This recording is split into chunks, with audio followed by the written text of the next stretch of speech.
আমি ফেব্রুয়ারিতে নির্বাচন হবে কিনা তা নিয়ে অনেকের সন্দেহ আছে, আমারও আছে। এর মধ্যে নাসিরউদ্দিন পাটোয়ারি তো ঘোষণায় দিয়েছে যে ফেব্রুয়ারিতে নির্বাচন হবেই না। তবে আমি সবাইকে ফেব্রুয়ারিতে নির্বাচনের টার্গেট নিয়ে প্রস্তুতি নিতে বলি। এরা না বললে আবার বিএনপি ওয়ালারা বলবে আমি নির্বাচন পিছাইতে চাই। তবে এই নির্বাচনে কি হবে তা নিয়ে আমি এক সপ্তাহ আগে বলছিলাম যে এই নির্বাচনে খেলা হবে, অপ্রত্যাশিত ফলাফল হবে। এডিটর সাহেব এনার দেখা দেন, নাহলে ব্যাক ফাপড় নিতেছি। উনি আশায় আছেন একটা ভালো নির্বাচন দিতে পারবেন, দিতে পারলে ভালো, তবে আমি খুব ভরসা পাইতেছি না। তবে এই নির্বাচনে খেলা হবে, অপ্রত্যাশিত ফলাফল হবে, আমি আগেই বলে রাখতেছি। দেখেছেন? আর আল্লাহর কি কাম, এটা নতুন জরিপ আসিছে। আসেন আমরা আগে সেই জরিপের ফলাফলটা দেখে আসি। 12% মানুষ বিএনপিকে ভোট দিবি বলিছে, 10.4% মানুষ জামাতে ইসলামীকে ভোট দিবে বলিছে, মানে 10.5% মানুষ। 7.3% মানুষ আওয়ামী লীগকে ভোট দিবে বলিছে, এবং 2.8% মানুষ, মানে প্রায় 3%-এর মতো মানুষ এনসিপিকে ভোট দিবে। তবে কাকে ভোট দিবে এ বিষয়ে এখনো সিদ্ধান্ত নেয়নি 48%-এর বেশি মানুষ। অন্যদিকে জরিপে কাকে ভোট দিতে চায় তা বলতে রাজি হয়নি 14.4% মানুষ। এটা BRAC Institute of Governance and Development BIGDর একটা জরিপ। 8 মাস আগে গত অক্টোবর মাসে একই প্রশ্ন করা হয়েছিল এবং এরাই এই স্টাডিটা করছিল। সেখানে 16.30% মানুষ বিএনপিকে ভোট দিতে চাইছিল। এইটা স্যার গতবার আর এইবারেরটা একটু পাশাপাশি দেখেন, তাহলে বুঝবে যে কেমন কমিছে। 11.30% মানুষ জামাতকে ভোট দিতে চাইছিল এবং 2% মানুষ এনসিপিকে ভোট দিতে চাইছিল। তার মানে জরিপ অনুযায়ী 8 মাস পরে বিএনপি এবং জামাতের ভোট কমিছে, এনসিপির কি সামান্য কিছু বাড়িছে। তবে 62% মানুষ এই রাজনৈতিক দলগুলোকে ভোট দেবে না, তাই না? কারণ তারা হয় বলতে রাজি হয়নি, অথবা তারা এখনো সিদ্ধান্ত নেয়নি। এরা এই 1 বছরে তাদের উপর থেকে আগের সমর্থন হারে সরাই ফেলছে, আরো ফেলবে।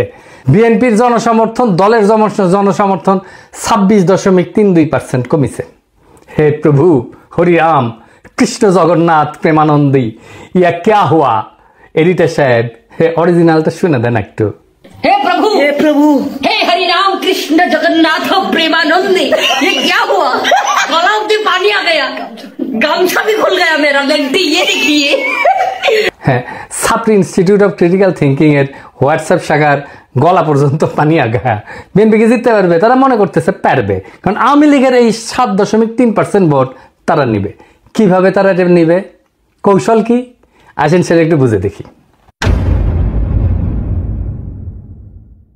তারা তাদের নেতাদের একটা অংশকে মুজিব, ধানমন্ডি, 32 নম্বর আওয়ামী লীগ নিষিদ্ধ করা প্রশ্নে আওয়ামী লীগের যে বয়ান সেটা ফেরি করার কাজে নামাই দিছে। আমরা জানি এই যে শেখ রুমিনুর রহমান, ফজা পাগলা, হাবিবুর রহমান হাবিব, এরা তো কেন্দ্রীয় পর্যায়ে, এমনকি জেলা পর্যায়ে, উপজেলা পর্যায়ে পর্যন্ত আওয়ামী লীগের ভোটার, বিশেষ করে হিন্দু সম্প্রদায়ের কাছে তারা একই বয়ান ফেরি করিচ্ছে। শুনেন, এটা বগুড়ার শাহ আলম সাহেব করছে। কিন্তু সংগঠন হিসেবে আওয়ামী লীগ নিষিদ্ধ চাই না। অথচ আজকে যারা বেহেশতের টিকিট দিতে চায়, জামাতের মধ্যে একটি নতুন সংগঠন করেছে হিন্দু জামাত, এটা কখনো সম্ভব? তারা এবং নতুন একটি রাজনৈতিক দল মিলে 3 দিনের ভুয়া আন্দোলন করে স্বাধীনতার নেতৃত্ব করে একটি রাজনৈতিক দল, বাংলাদেশের সবচেয়ে পুরনো একটি রাজনৈতিক দল, সেই দলকে বাংলাদেশে নিষিদ্ধ করেছে, যেটা রাজনৈতিক ভাবে সঠিক সিদ্ধান্ত হয়েছে বলে আমি বিএনপির একজন কর্মী হিসেবে মনে করি না।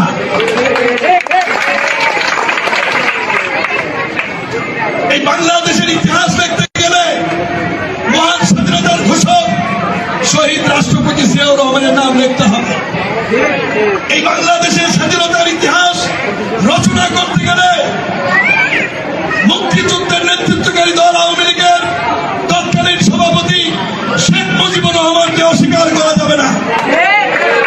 এই 2 নেতাকে অস্বীকার করে নতুন বাংলাদেশ বিনির্মাণের কথা বলে তো তাতে হয়তো এই 7%-এর 4-5% ভোট পাইতেও পারে, কিন্তু এটা পাইতে গিয়া আরো 8-10% নিজস্ব ভোট সে হারাবে। তাহলে আসলে রাষ্ট্র ক্ষমতায় কে যাবে? আপনারা বুঝতে পারতেছেন যে যারা এখনো সিদ্ধান্ত নেয়নি কাকে ভোট দেবে এবং যারা বলতে চায়নি, তারাই আসলে ঠিক করবে কারা রাষ্ট্র ক্ষমতায় যাবে। তো যাই হোক, এইটা আলোচনাটা বিস্তারিত আসার আগে বিএনপি দলটা কিভাবে ফাংশন করে সেটা একটু বুঝাই। তাইলে এই যে কেন এই রুমিনুর রহমানরা এই কাজ করে এটা বুঝতে পারবেন, এবং কিভাবে তারেক রহমানের নিরঙ্কুশ নিয়ন্ত্রণ নিশ্চিত হয় দলের মধ্যে এটা বুঝতে পারবেন। আর এই পদ্ধতিটা বিএনপির সবচেয়ে বড় দুর্বলতা। আমি এটা বিএনপির সাথে কাজ করতে করতে গিয়ে আবিষ্কার করেছি। আসেন দেখি এটা কেমন। বিএনপিতে দুইটা কাজ করে। এক, সোশ্যাল কনফ্লিক্ট, যেটা সমাজে যে দ্বন্দ্বটা আছে সেটাকে ইন্টারনালাইজ করে ফেলে, মানে সেটা নিজের ভিতরে ঢুকে ফেলে, দলের ভিতরে ঢুকে ফেলে। মানে ধরেন সমাজে আওয়ামী লীগের রাজনীতি চলবে কিনা, এটা নিয়ে একটা দ্বন্দ্ব আছে, তো সেটাকে সে দলের মধ্যে নিয়ে ফেলে। আওয়ামী লীগের রাজনীতি করা উচিত এমন একটা দল তৈরি করে নিজের দলের মধ্যে এই মত প্রচার করবে, আর তার বিপরীতে আরেকটা দল তৈরি করে যারা ভিন্ন মত প্রচার করবে। এটি হইতেছে এক্সটার্নাল কনফ্লিক্টকে ইন্টারনালাইজ করা। কি সুবিধা পায় এতে? সে মনে করে যে এক্সটার্নাল যে কনফ্লিক্ট এটা তো ম্যানেজ করা ডিফিকাল্ট, এক্সটার্নাল কনফ্লিক্টকে আমি যদি ইন্টারনাল করে ফেলি সেটাকে আমি কন্ট্রোল করতে পারবো ইজিলি, কারণ আমি তো নেতা, আমার কথা দুই পক্ষই শুনবে। তো আমি এই আলোচনাটা দলের মধ্যে থেকে করব এবং আমি এটাকে নিয়ন্ত্রণ করব। বুঝতে পারছেন? মানে সমাজের যে বিতর্ক সেটা আমি নিজের দলের ভেতরের একটা ইন্টারনাল বিতর্ক করে ফেলবো। দলের ভেতরে যদি আমি ইন্টারনাল, সমাজ তো আমার কথা শুনে না, তো দলের ভেতরে যদি আমি ইন্টারনাল কনফ্লিক্টটা নিয়ে আসি তাহলে দলের লোক সবগুলো আমার কথা শুনতে বাধ্য হবে। আর একটা বিষয় হইতেছে যে এরা একজনকে আরেকজনের পিছনে লাগিয়ে দেয়। এই যে কনফ্লিক্টটা দলের ভেতরে নাই সেটা তৈরি করে। আমাকে এই যে ওয়াহিদুজ্জামান অ্যাপোলো একদিন বলে ফোন মেরা যে বিএনপির অনেক লোক বলে যে আপনি রয়ের এজেন্ট। হ্যাঁ, তার মানে কি বুঝেছেন? তো তার মানে এটাই যে শুনে হয় আমি বিব্রত হব বা সংকুচিত হব বা ভয় পাবো, এবং আমি একটা আশ্রয় খুঁজবো, আমাকে এমন একটা মহাশক্তির কাছে পাঠাবে যে আমাকে আশ্রয় দেবে, অথবা সেই আশ্রয় দেবে। তার মানে বুঝেছেন তো? বা সেই বলবে আরে ব্যাপার না, আমি দেখতেছি, আমার উপরে ছেড়ে দেন। হ্যাঁ, তো সে তার দলের লোকদের উপর আনুগত্যটা কেনে, তারা এটা চাপে ফেলা, ভয় দেখায়, আনুগত্য আদায় করে। এটা বিএনপির কৌশল। যাই হোক, এই যে এক্সটার্নাল কনফ্লিক্টটাকে ইন্টারনালাইজ করে ফেলা, এটা তার নির্বাচনে আওয়ামী লীগের ভোট টানার একটা কৌশল। তো যাই হোক, এখন এই যে নির্বাচনী জরিপ, এটার প্র্যাকটিক্যাল ফলাফলটা কি? প্রথম ফল হইতেছে বিএনপি আগামী সরকার গঠন করতে পারছে কিনা এটা বিরাট সন্দেহের মধ্যে পড়ে গেল। ধরেন এনসিপি আর জামাত ঐক্য হইল, ওইদিকে বিএনপি নিজের ভোটের সাথে আওয়ামী লীগের ভোট আর জাপার ভোট মিলে একটা হাড্ডাহাড্ডি লড়াই হইল। তাও কি বিএনপি বা এনসিপি জামাত ক্ষমতা আসতে পারতেছে? না, পারতেছে না।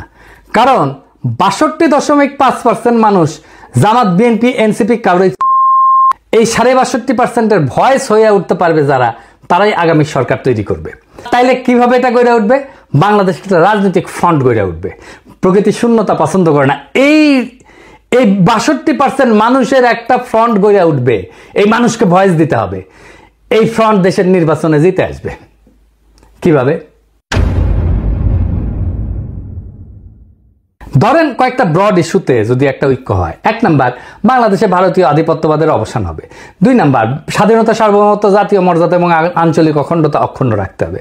3 নাম্বার, আওয়ামী ফ্যাসিবাদের চিরস্থায়ী অবসান ঘটাইতে হবে। 4 নাম্বার, একটা ইনসাফ ও সাম্যের বাংলাদেশ বানাইতে হবে। তো এই ইস্যু নিয়ে যদি ফ্রন্ট হয় তাহলে এই 62% সেই ফ্রন্টের সাপোর্টার হয়ে যাবে। এন্ড কইতে পারেন এমন কোন ফিগার আছে যে এই ফ্রন্টের নেতৃত্ব দিতে পারবে? আছে, অনেকেই আছে। আমি আজ একজনের নাম বলবো, মাহমুদুর রহমান। উনি এই ফ্রন্টের নেতৃত্ব যদি দেন সবাই ওনার পাশে এসে দাঁড়াবে। ইলিয়াস, কনক, পিনাকির কথা বাড়ি দেন, এরা মাহমুদ ভাই আওয়াজ দিলে ঝাঁপে পড়বি। এর বাইরে হেফাজত, ইনকিলাব মঞ্চ, আপ বাংলাদেশ, এবি পার্টি, ইসলামী শাসনতন্ত্র আন্দোলন, এরা সবাই এসে দাঁড়াবে। এটাই হয়ে উঠবে রাজনীতির মেইন স্ট্রিম। এনসিপি আর জামাতের কোনো অপশন থাকবে না এই ফ্রন্টে জয়েন না কইরা। বিএনপিও আসতে পারে এই ফ্রন্টে, স্বাগত জানাই আমরা। এই ইস্যুতে ঐক্য হইলে ওয়াই নট, কিন্তু সিট দিব মাইনা নিতে হবে। এই ফ্রন্ট মানে বিএনপির বিরুদ্ধে যাওয়া না, কিন্তু বিএনপির বিরোধিতা করাও না, বরং অ্যান্টি ফ্যাসিস্ট, অ্যান্টি ইন্ডিয়া সমস্ত শক্তিকে একটা কমন গ্রাউন্ডে নিয়ে আসা।